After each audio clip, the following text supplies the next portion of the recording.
إن الحمد لله نحمده ونستعينه ونستغفره ونعوذ بالله من شرور أنفسنا ومن سيئات أعمالنا من يهده الله فلا مضل له ومن يضلل فلا هادي له وأشهد أن لا إله إلا الله وحده لا شريك له وأشهد أن محمدا عبده ورسوله اللهم صل على محمد وعلى آل محمد كما صليت على إبراهيم وعلى آل إبراهيم إنك حميد مجيد أما بعد عباد الله. All praise due to Allah, and His praise and blessings and peace be upon our Prophet Muhammad sallallahu alaihi wasallam, his family, his companions, and his followers until the day of judgment. I bear witness that Allah is the only one worthy of worship, and Muhammad sallallahu alaihi wasallam, his last and final messenger. My dear brothers and sisters, on the third Monday of every year, of the third Monday of January every year, we in the United States observe what we call the Martin Luther King Day, which was last Monday. And it is the day that mark basically January 15th, that's when he was born. Martin Luther King was born in 1929 in Atlanta, January 15th. And he was assassinated on April 4th in 1968 in Memphis, Tennessee, which it means he lived only about, 39 years, age of 39 years. This iconic person, this person who the whole world recognized, his wisdom, his words of wisdom, his methods, he's a living legacy today, only lived 39 years. It's kind of hard to grasp that and to see the great impact that he have done not only into our society and our country, but to the whole world, as one of the leaders of the movement of the civil rights movement in modern time. And that day became an observed day and a federal holiday, 15 years after his death. The bill was signed by Reagan in 1983, and for the record, the president was opposing that. Just for the record. And he was opposing to sign it, but he ended up, after 3 years, basically signing this to a federal holiday in 1986. But even though in 1986 became a federal holiday in the United States, not every state started taking this as a holiday. It took actually way more years until it became basically across the United States, and every state recognized as a federal holiday, and that was during George H.W. Bush in 1991. In Texas, we were not very bad. Actually, we adopted that federal holiday in 1987, 40 years only after the bill was signed. In Texas, we recognize it as an optional holiday. Anyway, my point is, there is a lot of lessons we can learn from the life of this man. And we as a community today, we cannot separate ourselves, just happen to be Muslim and he didn't happen to be a Muslim. It doesn't mean that we cannot learn from his life. If he's not a person, it will not stop us from we are now enjoying so many benefits in life, in this society, as the result of the fadl of Allah subhanahu wa ta'ala, than the hard work of this man and many men with him who fought and sacrificed everything in their life just to ensure that me and you today will enjoy the freedom that we have today. We owe this man and so many people, who, especially Muslim Americans, we owe them the least that to know about their legacy, about what they fought for, what they stood up for, and learning from their life and learning from the experience. It is something, that's what we have a say in Islam, very famous. People think it's a hadith, but it's not a hadith from the Prophet ﷺ. But it's a statement that the scholar said, which is al-hikmatu dallatul mu'min aynama wajadaha fahuwa awla an-nasu biha. It's a statement by scholars widely accepted. I mean, common sense. He said, word of wisdom is something that every person should search for. Or wisdom is something that you search for. Wherever you find wisdom, whomever you find offering your wisdom, you should take it, regardless of their background, their race, their religion, whatever.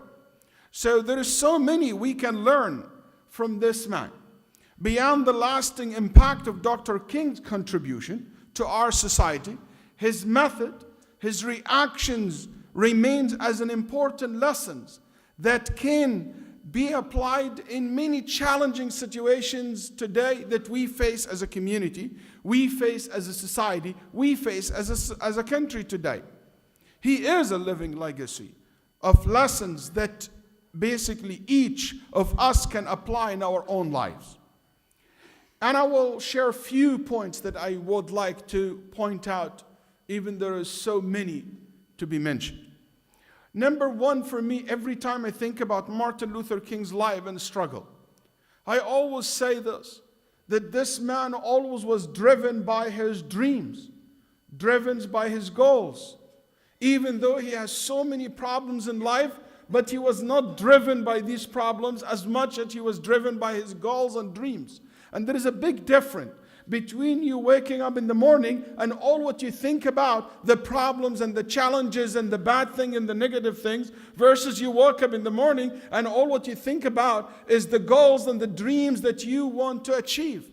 And when we think of Martin Luther King, we always connect him to his famous speech that he was giving in front of 250,000 participants who came from all over the country in Washington, D.C., when he delivered that famous talk and speech on the steps of Lincoln Memorial in Washington, D.C., I believe it was 1963, something like that, in 1963. And that speech, he said the famous quote, "I have a dream." And that's what it is. So I hope that us as a community today, that we all see and ask ourselves as community, as society, as family, as individuals, what is your dreams? What are your dreams in life? What's the dream that we want to achieve? Unfortunately, even without talking about, are we taking the necessary steps? Some people even lost their dream. There is many people around the world today, they're not even allowed to dream of a better life. They're not allowed even to speak about a dream that they wish to see their countries and their society and their community. That's even not allowed for them to do.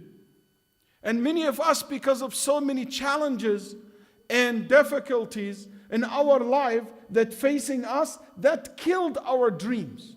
And that should not be the case. Because I can guarantee you, if you have a dream, and this has become something that you think about, you want. My son always say he wants to be a soccer player. Another one wants to live in the moon. Not sure about that. But, so if someone have a dream and he really sincerely pursuing his dreams, he end up getting that dream and achieving this dream. Number two, one of the things that's very interesting about this man's life, Dr. King's life, that he got out of his circle. He didn't just basically kept himself inside that small circle of that church where he grew, or that community in the South where he stayed with his own community. No, he basically broadened his horizons. It is so important for us to go beyond basically our routine lives, the people that we're so familiar with, to get out of that comfort zone and challenge ourselves to know new people, to see other experience that in life and to learn from it. For example, prior to entering Morehouse College in 1944, when he was 15 years old, he decided to go up north to Connecticut, and he worked in a tobacco farm. You might see this as something simple, but was not simple in his life. He wrote to his parents something very interesting. He said, "For the first time in my life, I found that you can eat anywhere you want." There were no segregation between people. He said, "For the first time in my life, I saw that this is even possible, that I can eat with white people or whoever I want to eat with." That's not something he never experienced when he was in the South. Him traveling up north have changed his perspective about segregations based on race and color from just being an annoyed fact that you have to live with to be something that I can challenge. Something that did not necessarily to be the case. You know, also, when Dr. King studied the teaching of Gandhi, and he was fascinated by Gandhi's methods, especially after basically his the struggle that he had to until he finished college. I'm just not trying to turn this to be a history lesson or history class, but my point is that when he saw how Gandhi was a non-violent a person who struggled for the right of the Indian, and he was a non-violent person, basically he decided, and his movement was successful, he decided to travel all the way to India and to learn from basically that experiment and to bring it back to the United States. And he get to know techniques and ways of what we call nonviolent social change. And he brought it back to the United States. So many examples like this. He didn't only limited himself to his own group and small group of people. He was ready and open-minded to accept other people's feedback, other methods. Even though, by the way, non-violent methods of resistance was not a very popular method. If you read about his struggle, there's a lot of people at that time will prefer the confrontation, the violent method, the fight, the picking of the weapons. And I'm not here to judge which methods and which person is better than others. But my point is, he did not just say, you know what, that's what most of the people doing, that's I have to be basically like them. He challenged himself and go and explore other ideas. The answer sometimes to many of our problems are often available after we learn from others, other people, other culture, other places. That's why it's so important for the Muslim community to open its arm, to open its mind, doors, to learn from the experience of so many people before us. We don't think our community is the only one who's struggling these days with Islamophobes. No. Look at the history of the Catholic. Look at the history of the Irish. Look at the history of the African American community. Look at the history of the Indian. Look at the history of the German Americans. There is Japanese Americans. There is so many to be learned from. And there is very little that we do to learn from them. Look at the experience of, do you think we are the only community who is suffering from drugs with our kids? We are the only community who is suffering from basically people leaving religion to atheism. Do you think we are the one who struggle with private Islamic schools? Go and learn. How many of us have learned one of the best schools in the country are the Catholic schools? And their struggle through decades until they build one of what's considered the most recognizable private schools in the country. One of the things about Martin Luther King also I would like to point out today, that's something in your way. Sometimes you have to go around instead of through. That's a very interesting method that he demonstrated in his life. So many times we think confrontation and going through things is the only way to deal with it. Sometimes you can be smart. You can go around things. We all know that the cornerstone of Dr. King's approach to civil rights struggle was nonviolent civil disobedience. But what that really means, disobedience, and a civil disobedience, or a nonviolent civil disobedience. You know, we all know the story of Rosa Parks. Rosa Parks, just give you an example. When she refused to stand up in the bus in Montgomery, in which she was arrested because she refused to go to the back of the bus because that's where black people are supposed to be riding. Can you imagine the arrest of that woman led to a whole entire movement, a whole entire social change in the country? How? time and pressure. It was the result of what known as the Montgomery bus boycott. So what Martin Luther King decided, going out to everybody in the African American community, and he said, if this has happened to us, we're going to boycott basically the bus system. And guess what? This is a community collective work. They start going to all their members. Everybody has a car, he will do a carpool. He will pick up people from their home to their work, and you don't need to ride the bus. He went to every African American who ride a taxi. They made a deal with them that they charge African American the same rate of the bus. So by putting that pressure on the administration of the transportation system that time, and after 385 consecutive days, African American community there did not ride a single bus. That's what led to a big problem. The boycott took over a year, but it was very effective. That is 1956, the Federal District Court decision to desegregate Alabama's bus system. It didn't happen because, oh, now we are not racist or now we love black. No, because it hurts them. Because they felt the impact of it. People always take advantage of you when you don't stand up for your right. When you don't realize the amount of power that you have. The choice that you make every day make an impact on life. So what I'm saying is this method of you don't need every time to go through things. To go around things and being basically less confronting with people, it really helps. He have many examples like that. When faced with impediments, either you will stand firm and you basically move forward, or you quit. That's a decision that you have to make.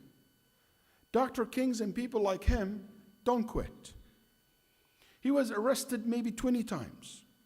His home was bombed and burned. His life and his family's life put in danger so many times. He found himself that he's always against this strong current and high tide of opposition. But he never gave up. He stood fast and إِنَّمَا النَّصْرُ مَعَ الصَّبْرِ صَدَقَ النَّبِي صلى الله عليه وسلم. The Prophet صلى الله عليه وسلم said it correctly. Nasr, victory, comes with patience. So Dr. King, and I just want to move quickly, when he was arrested after there is a church was bombed by a group of fanatics, a black church, and girls were killed. So the community decided to go for a non-violent demonstrations, and that led to a very bloody confrontation with the police. And we all know somebody heading the Justice Department today kind of linked to that story. A witness. But you can ask which side he was in, unfortunately. So anyway, that nonviolent demonstration was faced with a violent reaction from the police force. People were beaten, and he found out that the only way to stop this brutal attack against the African community to submit himself to arrest, and he was arrested. Did you think when he was in that very solidarity or confined solidarity cell that night, harsh night, that make him give up? No. Actually, that night was followed by another 9 nights. He wrote his famous letter, basically from jail, letter from Birmingham jail. And I will advise you to Google that, letter from Birmingham jail. He wrote in this letter so many things, words that became inspiring words for people around the world. I'm sure you heard, justice anywhere is a threat to justice everywhere. That's something he wrote that day. That moment did not make him back out. did not make him quit. He actually dug his heel in. That's so important lessons in life. The more things became more difficult and challenging, I can guarantee you that's the moment of relief coming up soon. You have to have this trust in Allah subhanahu wa ta'ala. You have to have that faith in Allah subhanahu wa ta'ala. And that's another thing about this man, that you have this faith, strong faith. Faith is taking the first step, even when you don't see the whole staircase. That's something Martin Luther King said. And that's something I want to say, it's missing today. So many of the people who are so active in civil rights and active in this area, they don't, sometimes we feel that there is a kind of undermining the role of faith in the society, in the community. And that's something I don't agree with. I think faith should go hand to hand with freedom, with justice. Faith should not be left to be the identity of the racist. Or faith should not be associated with the people who apply injustice, who don't know what freedom is. Faith and belief should promote justice, should promote fairness, should promote freedom. That's what really faith leads to. And to let some people to hijack what faith is meant to be, it should not be allowed and tolerated. Like the way we stand against those who use faith to justify terrorism, we should also stand against those who use faith to justify injustice and intolerance and discrimination, racism. I ask Allah subhanahu wa ta'ala to make us among those who stand for justice. أقول ما سمعتم وأستغفر الله لي ولكم فاستغفروه.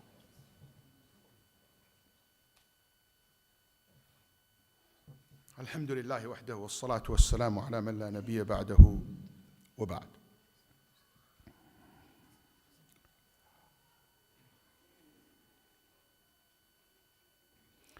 There is a famous quote I would like to end my speech with from this great man. He said, "Darkness cannot drive out darknesses. Darknesses cannot drive out darknesses. Only light can do that. Hate cannot drive out hate. Only love can do that." You know, for us, goals never justify the means. Goals never justify the means. That's a dirty politics, and anyone who uses that methods, that's not something worth respect. If you want to go and walk in, there's a very famous quote, Sayyid Qutb once said it. He said, "You will always be recognized when you walk into a beautiful garden with a muddy feet. You will just ruin the garden with your footsteps, with the smuds and all over the garden.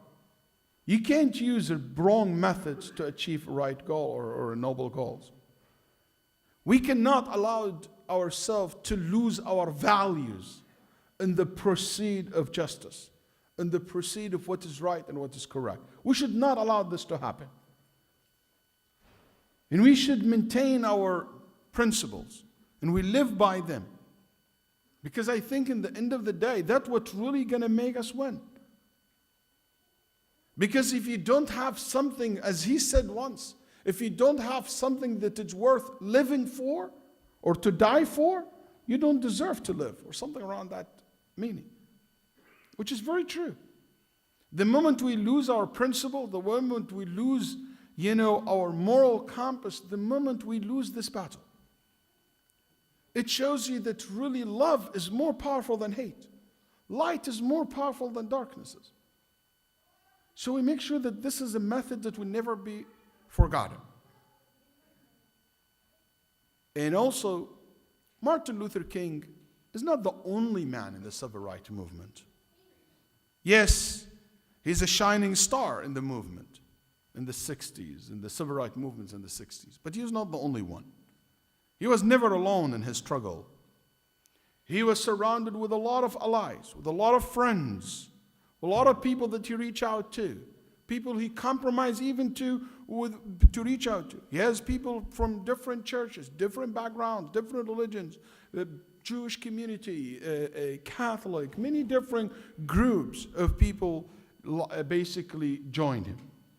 We know that how he's basically softened his message out of respect to President J.F. Kennedy to get this support. So we know that he was very smart in building allies in his way. And having allies is so important. No man is an island. You have to be basically to have friends to succeed. And this is something that is so important for us as a community today. Maybe I started with and I end with because of the importance of it. It is so important to build allies and to have friends.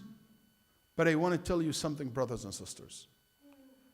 And this is the only thing you remember from my talk today. I'm happy. You have to make your friends before you need them. You have to make your friends before you need them. You cannot make friends in the time when you need them. You have to build friendship first, so when the time comes when they need your friends, you will find them there for you. And in the time we don't find them there, we know that they are not friends. But that's an important method. Many of us, we are waiting for people to, for the disaster to come. Then we look for friends. But where is the friends we built? How are we going to have friends? How are we going to have people even care for us if they're not our friends? If they're not close to us? And you can apply this in the politics level to the family relations, to your relationship with your family and your friends around you, in all aspects in life. I ask Allah subhanahu wa ta'ala to grant us success in the dunya and the akhirah, and to forgive our sins, and to shower us with His mercy, and to protect us and protect our community, our society, our country, and to free us from all evilness. Allahumma tahhir qulubana min al-nifaq wal-riya wal-kadhib wal-khiyana. اللهم إنا نعوذ بك من سيء الأخلاق وسيء الأدواء، نعوذ بك من الفقر والعيلة، نعوذ بك من كل شر يا ذا الجلال والإكرام، ونسألك من الخير كله عاجله وآجله ما علمنا منه وما لم نعلم. اللهم صب علينا في مسجدنا هذا وأهلنا الخير صبا صبا، ولا تجعل عيشنا كدا كدا. اللهم إنا نسألك الهدى والتقى والعفاف والغنى. أصلح لنا ذرياتنا وأزواجنا، وهب لنا من أزواجنا وذرياتنا قرة أعين، وقنا وإياهم شر الفتن ما ظهر منها وما بطن. اللهم اغفر لموتانا وموتى المسلمين. اللهم اغفر للمؤمنين والمؤمنات الأحياء منهم والأموات. اللهم استعملنا في طاعتك، وقونا على مرضاتك وعبادتك وحسن ذكرك وحسن عبادتك وذكرك وشكرك يا حي يا قيوم. اللهم صل على محمد وعلى آل محمد كما صليت على إبراهيم وآله، وقوموا للصلاة يرحمكم الله.